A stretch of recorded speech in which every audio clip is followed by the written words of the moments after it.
এই যে বন্ধুরা একটা জিনিস দেখাবো, এই যে গাছ, এই গাছ হয়তো অনেকে চেনো না বা অনেকে চেনো।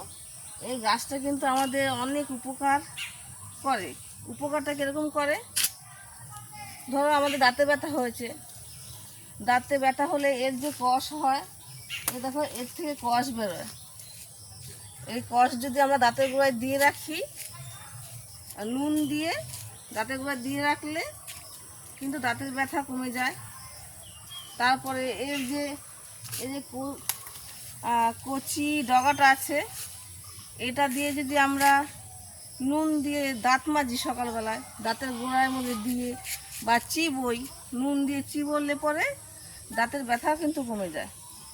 আবার অনেকে বলে যে সেদ্ধ করে জল গার্গেল করে, আমার মনে হয় যে সেদ্ধ করে গার্গেল করলেও যাবে, এবং এটা যদি নুন দিয়ে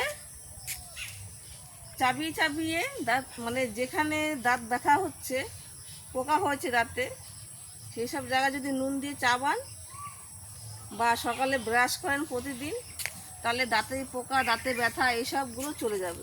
তো এইসব গাছগুলো শহরে দেখা যায় না, এগুলো গ্রাম অঞ্চলে দেখা যায়।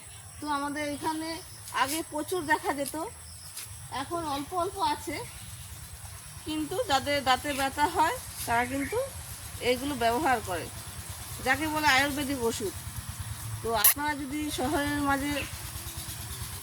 শহরের মধ্যে পেয়ে থাকেন তো অবশ্যই ব্যবহার করবেন এগুলো। তো সবাই ভালো থাকবেন, সুস্থ থাকবেন, টাটা।